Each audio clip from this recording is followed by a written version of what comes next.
사랑합니다. 그레이통의 과학실에서 이번 시간에 배울 내용은 근육의 구조와 수축 원리에 대해서 공부해 보도록 하겠습니다. 우리 몸을 이루는 근육은 골격근, 내장근, 위, 소장, 대장 이런 내장들을 이루고요. 마지막으로는 심장근, 이렇게 세 가지 근육이 대표적으로 있습니다. 자, 이 세 가지 근육 중에서 골격근은 뼈에 붙어 있고 몸을 지탱하거나 움직이는 데 관여하는 근육입니다. 그리고 골격근의 운동은 대부분 대뇌의 지배를 받는 운동신경에 의해 조절됩니다. 대뇌의 지배를 받는다는 말은 우리 의식적으로 움직일 수가 있다는 겁니다. 그래서 골격근을 조금 어려운 말로 수의근, 우리의 의지로 움직일 수 있는 근육이다 라고 하고요. 그리고 내장근과 심장근은 우리의 의지가 없이도 움직일 수 있는 불수의근이라고 하기도 합니다. 골격근의 양 끝은요, 힘줄에 의해 서로 붙어 있는데요. 힘줄은 건이라고도 해요. 그림에서 보면 이 이두박근이라는 팔의 근육이 뼈에 붙어 있는데 이렇게 힘줄에 의해서 뼈에 붙어 있을 수 있게 돼요. 그리고 이 관절의 움직임, 즉 이렇게 팔을 굽혔다 폈다 할 때 이 관절의 움직임에는 한 쌍의 근육이 관여합니다. 그래서 이두박근이 수축을 하면 이 바깥쪽에 있는 삼두박근은 이완을 하고요. 그리고 팔을 펼 때는 이두박근이 이완하면 삼두박근이 수축하여 팔을 펴게 되는 거예요. 자, 그러면 이러한 골격근의 세부 구조를 한번 볼까요? 골격근은 여러 개의 근육 섬유 다발로 구성되는데요. 꽃이 여러 개 모이면 꽃 다발이 되는 것처럼 근육 섬유 다발은 여러 개의 근육 섬유가 모여 있는 것이라고 생각하시면 돼요. 하나의 근육 섬유는 바로 근육 세포입니다. 이렇게 하나의 근육 세포에는 핵이 존재하게 되죠. 그런데 핵이 지금 여러 개가 있죠. 그래서 여러 개의 핵을 가진 다핵 세포입니다. 하나의 근육 섬유는 이렇게 여러 개의 근육 원섬유 다발로 구성되어 있어요. 근육 원섬유를 보면 액틴 필라멘트와 마이오신 필라멘트로 이루어진 이 근육 원섬유 마디가 반복되어 이루어진다라고 이렇게 되어 있습니다. 쉽게 말하자면요, 액틴과 마이오신은 단백질이고요, 필라멘트는 끈이라고 생각하시면 돼요. 끈의 집합체로 이런 근육 원섬유 마디가 반복되어 있습니다. 근육 원섬유 마디를 근절이라고 하는데요. 자, 그림을 보면은 지금 이 근절이 근육 원섬유 마디이고요. 이 마디가 여러 개가 이렇게 반복되어서 하나의 근육 섬유를 이루는 것입니다. 근육 원섬유 마디를 전자현미경으로 관찰을 하게 되면 어두운 부분과 밝은 부분이 보이는데요. 이 근절의 구조를 여러분이 잘 알아두셔야 됩니다. 자, 양쪽에 이렇게 이 검은색으로 보이는 지선이 있는데요. 이 지선은 실제로 지그재그로 이렇게 되어 있기 때문에 지선이라고 불립니다. 이 지선과 지선 사이를 근절이라고 하는 거고요. 그리고 여기 근절 안에서 보면은 이렇게 어둡게, 안쪽에 어둡게 보이는 부분이 있어요. 이것을 A대, 어두울 암자 써서 암대에 이렇게 이름을 붙여놨고요. 그리고 이 양쪽의 밝은 부분을 I대라고 합니다. 밝을 명자 써서 명대라고 이렇게 불리게 되죠. 그리고 한가운데 이 지선과 지선 가운데에 이렇게 굵게 보이는 이 가운데 선이 있죠.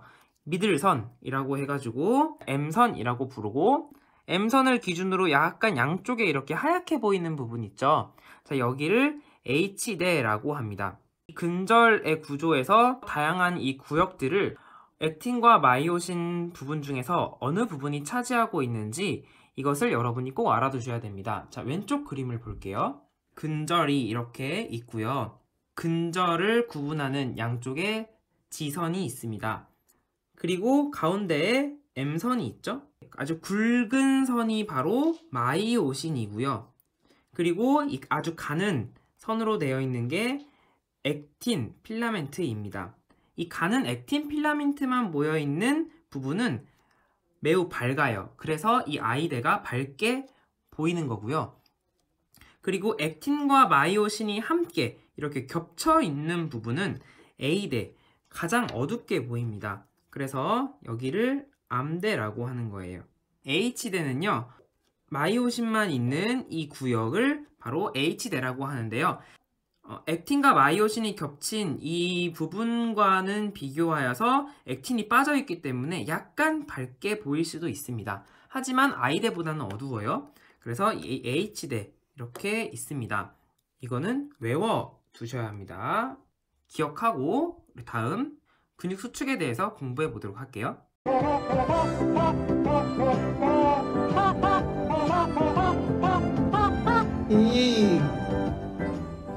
근육 수축의 과정부터 한번 볼게요. 운동뉴런의 축삭 돌기 말단에는 이 흥분이 전도되면 시냅스 소포로부터 아세틸콜린이라는 이 신경 전달 물질이 분비돼요. 아세틸콜린 잘 기억하고요. 그리고 이 아세틸콜린에 의해서 아까 보았던 하나의 근육세포, 막의 그 섬유막이 탈분곡되면 또 활동 전이가 발생하게 됩니다. 그 활동 전이가 근육 섬유 안쪽까지 모두 전달이 되면요, 이 근육 원섬유 마디가 짧아지면서 근육이 수축하게 되는 것입니다. 그 내용을 활주설이라는 것으로 설명하는데요. 마이오신 필라멘트가 액틴 필라멘트와 결합하게 됩니다. 자, 여기 지금 마이오신이 약간 이렇게 동글동글동글동글하게 된 데가 있잖아요. 이게 마이오신 머리라고 하는 부분인데요. 이 머리와 액틴이 이렇게 달라붙습니다.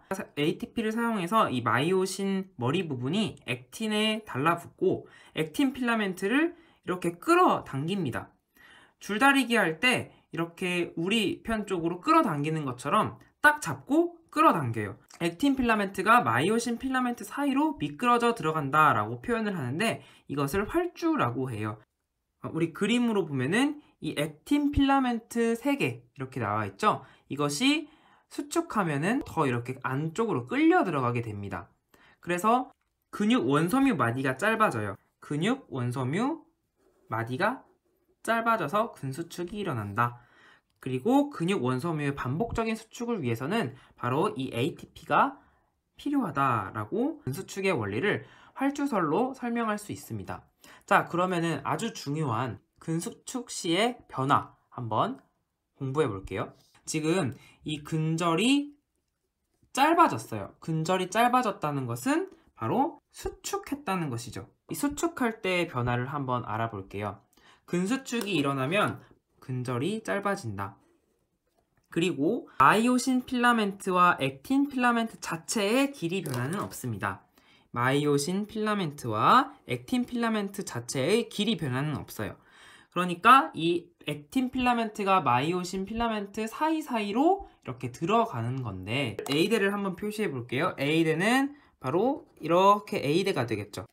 자, 위에 아래 A대를 표시해 보니까 A대는 변함이 없습니다. 그래서 A대의 암대의 길이는 변화가 없습니다. 근육이 수축해도 변화가 없고요.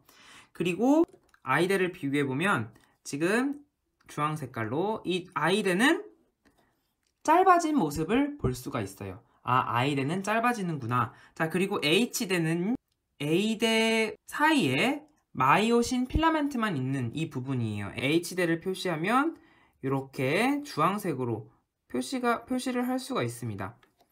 자, 액틴과 마이오신이 겹친 이 부위, 이 빨간색 부위를 제외하고 나머지는 다 H대죠. 마이오신 필라멘트만 있는 부분입니다. 수축을 하니까 이렇게 짧아진 모습을 알 수가 있습니다. 그래서 결론적으로 I대와 H대는 짧아집니다. 바로 이것들이 계산 문제로 등장하게 돼요. 어렵게 생각할 수 있지만 이 근수축 시의 변화만 잘 알아두면 계산 문제는 어렵지 않습니다. 마지막으로 근수축을 할 때 ATP가 사용된다고 했었죠. 그 ATP는 도대체 어떻게 만들까요? 근수축 시의 에너지원에는 크게 3가지가 있어요. 그 중에 하나는 바로 근육 내 소량으로 저장되어 있던 ATP입니다. 이 ATP는 근육 운동이 시작되면 금방 써버리기 때문에 선생님이 여기에 표시를 안 했어요. 그리고 두 번째로 사용하는 것이 바로 이 근육에 저장되어 있는 크레아틴 인산이라는 것입니다. 이 크레아틴 인산은요, 크레아틴과 인산으로 이렇게 분해돼요. 이 인산, 무기인산은 우리 PI라고 하죠. 무기인산으로 이렇게 분해가 되게 됩니다.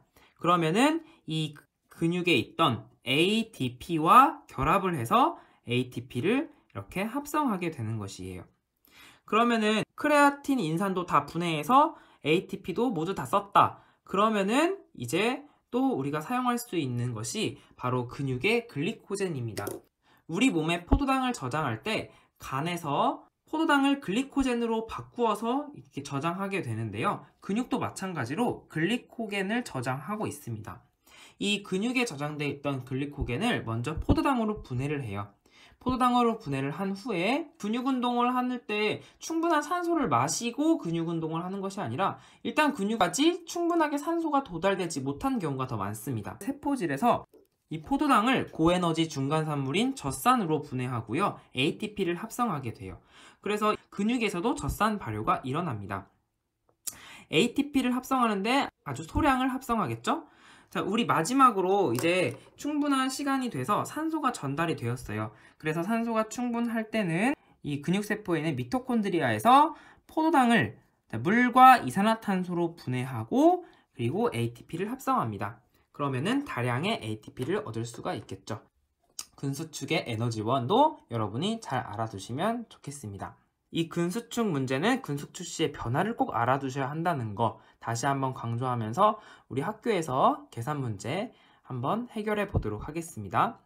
구독과 알림 설정 부탁드리고요. 지금까지 그레이트 홍쌤이었습니다. 안녕!